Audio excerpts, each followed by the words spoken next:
Greetings, my people. Greetings, my people. I greet you in the words of a BB Faudier. Today, February 13th, 2022.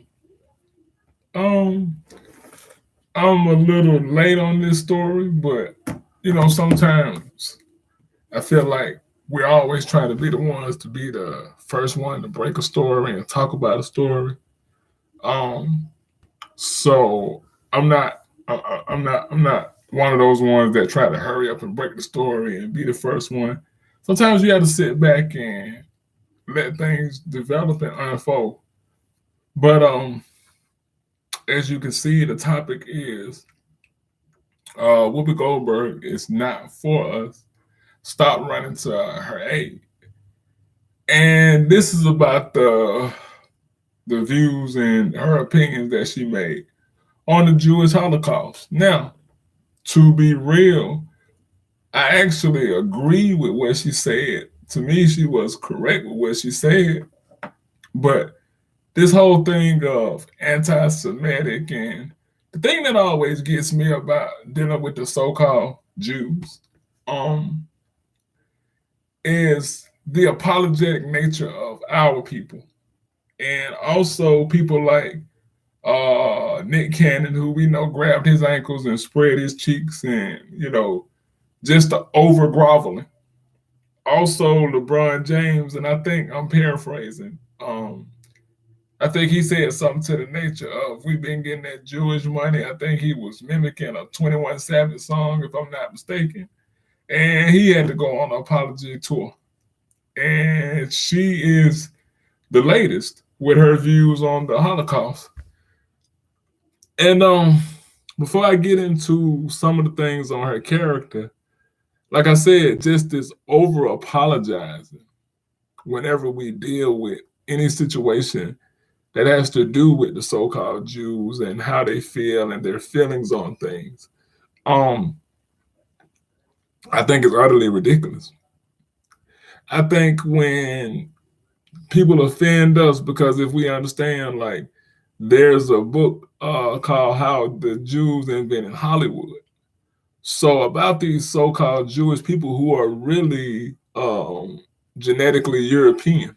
And if you want to check out a good book to read about that, it has a chapter in here, uh, Raising Awareness by Baba Olatunji Onwamba and Mku MZ. An incredible book. Um, so this has a chapter that actually covers the how to defend yourself from being called an anti-Semitic. And what we really need to understand about this whole anti-Semitic, I could care less about people getting in my comments, but Semitic is nothing but a language. It's not a race. It's not something that's specific just to these Jews. So they really been kind of just running the con game on this and making us, making our people, because I'm not apologizing to anything about them, making our people go on this apology tour. And for her views when she said something to the nature that the Holocaust wasn't based on race, it was, and I'm paraphrasing her, it was the evils of Europeans. And that's truth. But what always amazes me about how they have socially engineered us, that we have these idiots that run around, whether it's Tariq Nasheed, whether it's a lot of these people that say we're not African, the idiot Dane Calloway that says the slave trade or the Ma'afa never existed. And the sad part is it's our people that get behind it and say, oh no, the slave trade never existed. We've been here, we've been in America, blah, blah, blah, this, that, and that. And we can get into American culture. And as I gave you guys a book from a couple of ones ago called Hooded Americanism. And I really wish you guys would read sometimes. Because with the black or African mind, I'm African or black, I don't have a problem with calling myself or referring to myself as either one. But the thing is, we will apologize for other people. We keep talking about 6 million Jews, give or take. But what about the countless numbers of Africans? Whether we was here or not, we can't erase how Europeans took over and got in control. We can't erase that. And to me, what they do with us to make us deny who we are, um, we really wash the blood off of their hands. So, a lot of times where they're saying, it was just the evils of that. I agree with that. But something that why I say she's not with us in another book you guys might want to read. And I'm gonna read you something out of this. And these are direct Whoopi Goldberg's comments. It's called The American Directory of Certified Uncle Toms. The American Directory of Certified Uncle Toms, which is a magnificent book. Because a lot of times we just hear people, they just get up here and they just give you, they just start giving you their opinion. And if you go back into some of my other ones, when I talked about the psychopathic nature of Europeans, I used none of Bobby E. Wright. I'll use none of Amos Wilson. I'll use some very prolific scholars and minds and some of the greatest thinking people. We always talking about the best athlete. LeBron James is the best athlete of all times. He's the greatest of all times. But who's the greatest thinker of all times? Who's the greatest black teacher of all times? I'm gonna put that little piece of hair down. Boom. Who's the greatest thinker of all times? Who's the GOAT at that? Who's the greatest African or black inventor? You see how they marginalize us and make us only reduce ourselves to entertainment, which is why I always go to that scene in the movie Blood and Bones. When the guy who's the antagonist of the movie, he wants to have Michael Jai White to fight a $1 million fighter, and he goes to the guys that really remind me of Gucci, Prada, Tom Ford, Louis Vuitton, whoever you could think of that's supposed to be the it white person. This is how they think. And he says to the black guy, as the black guy he kind of wants in, he's like, why? He says, we have no need for you. He says, other than your high-flying acrobatics and your entertainment, basically that's all you guys are to us. Would you set a place at the table for your dogs to eat? And for some of us, which is why it's laughable that Jim Jones, with his old crying self, that Jim Jones has this meltdown about not being, I was parched and we're in, what really killed me, I think he said he was waiting in his Gucci store to be served for about over an hour or two. And this is the thing that we always want to use the analogy, before I get to this, we always want to use the analogy of Dr. King and saying he feared he integrated us into a burning building. Well, now we have people that are trying to get warm in the burning building. As I say, we have people that are trying to roast marshmallows and make s'mores inside the burning building. We're willingly going into this burning building and we're steadily trying to, put them on, make them rich. Jim Jones said, that they were going to spend $29,000 just to wear a European's name to feel like somebody. At what point will we really wake up and get this? Don't come telling me not all of them are like this, because where are the good ones? I don't want to hear nothing about Tim Wise or Jane Elliott, because Jane Elliott always says all white people, including herself. She don't say all white people but me.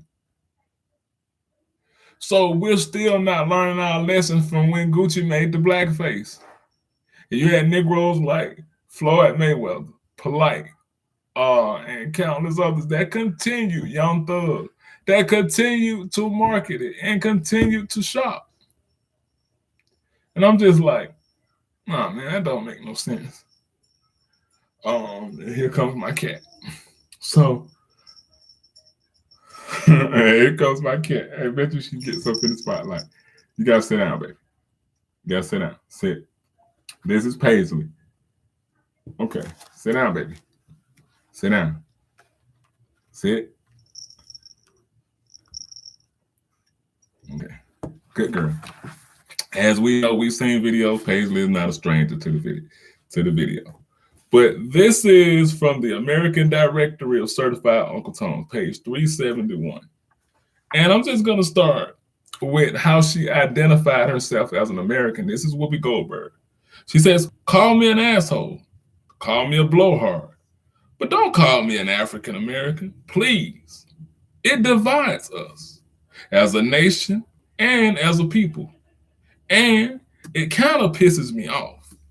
It diminishes everything I've accomplished and everything other Black people has accomplished on American soil. It means I'm not entitled to everything plain old regular Americans are entitled to. It continues. So, no, I'm not an African American. I'm not from Africa. I'm from New York. I'm a mutt. Look how she identifies herself. I'm a mutt. I'm as American as Chevrolet. George Washington Carver belongs to me. Lou Gehrig belongs to me. Then this is what she says. I'm as American as Chevrolet. You don't hear any Jews running around calling themselves Jewish Americans. Now that's one thing. So this was also the thing that kind of like really got me because as we know, she dated Ted Danson. So this was a part of this was at a 1993 Friars FRIARS clubs gathering.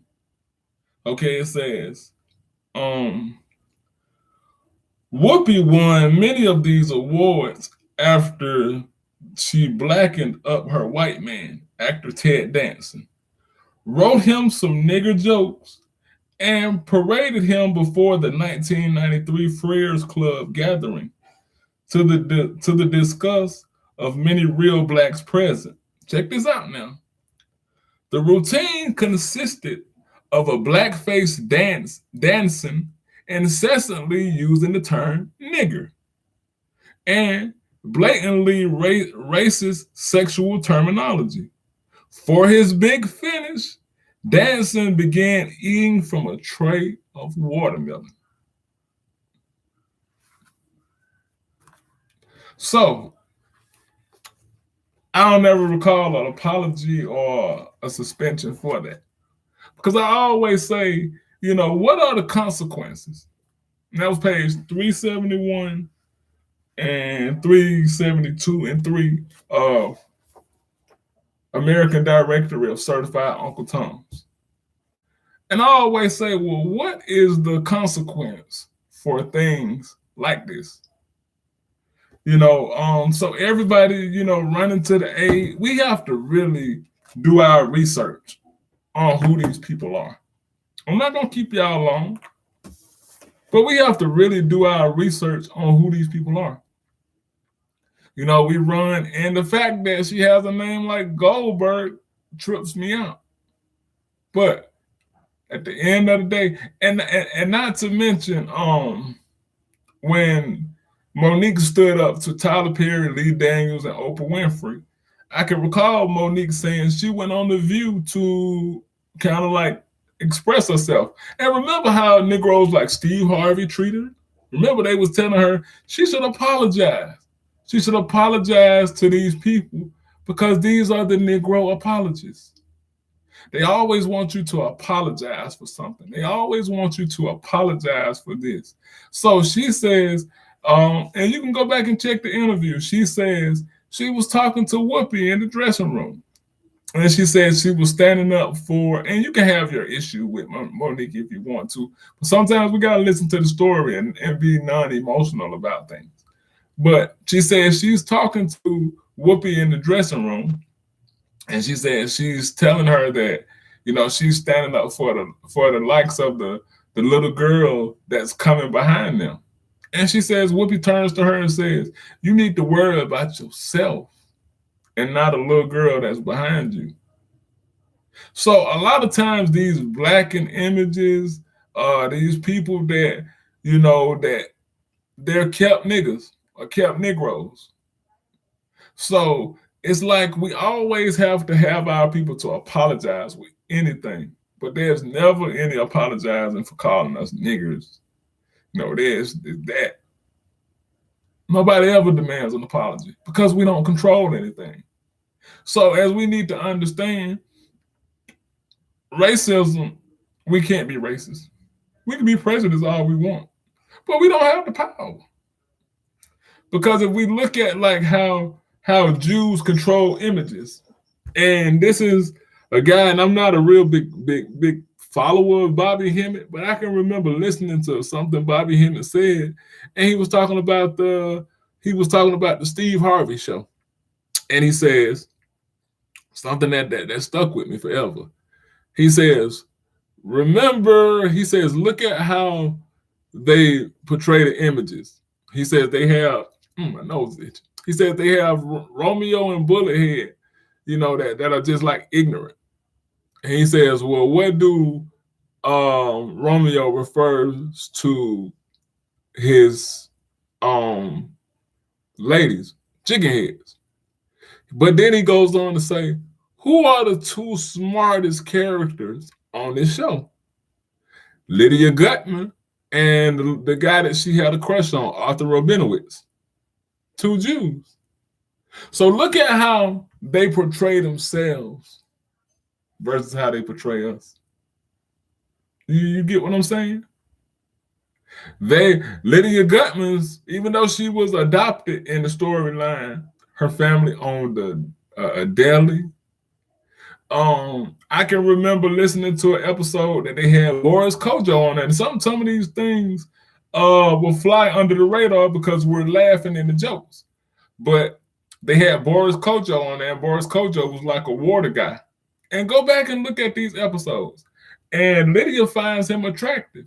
And she says, cut me out the wheel. And I'm paraphrasing. She says, cut me out the wheel, but he is fine or sexy or something. What do you mean cut you out the wheel? Cut you out the wheel if you bring a black guy home? See, we have to use that African lens to look through stuff. Not always laugh. Because when they get you to laugh, they kind of get you to let your guard down. You get what I'm saying? But sometimes we're so busy saying, oh, it's just a joke. Oh, it's just this, it's just that.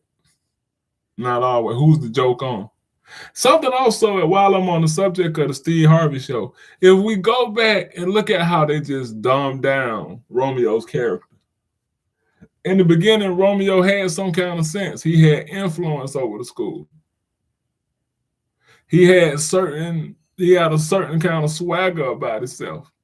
Well, in the later episodes, I can remember they're saying basically they're functioning retards. And I don't like to use that word, but there was an episode that it was something about some slips that they were teacher evaluation slips. And they wanted to get back at Steve because he did something. So Regina comes in and she's like, oh, these things are terrible. And they're like, oh, I can tell by the backwards ease and all of these things that Romeo and Bullet had. Now, here these guys are supposed to be high schoolers. And then also they say they stayed in high school 6 years. See how they make us look ignorant? Backwards ease. Here they are 17, 18-year-old, and they can't even make correct ease. So there's this decline in black common sense. They did the same thing at My Wife and Kids. Junior, when you started off, Junior had some kind of sense. Remember in the later episodes, Junior is just dumb. He can't figure his head from his elbow. Why do they always portray us like this? So when we have apologists like this and we're getting behind and saying, oh, I stand with Whoopi, and I see a lot of people on my Facebook page that are, one person I seen, they made Whoopi Goldberg their profile picture.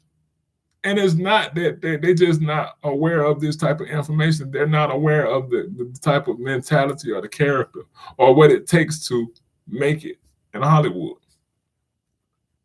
So I just want us to vet more before we just get behind people. She's always going to be a race traitor to me. So I'm not going to take up all your time. Let me know what you think in the comments. Please like and subscribe, and feel free to share this video. I leave you in the words that I greeted you in of BB448, African Liberation for African People. Peace.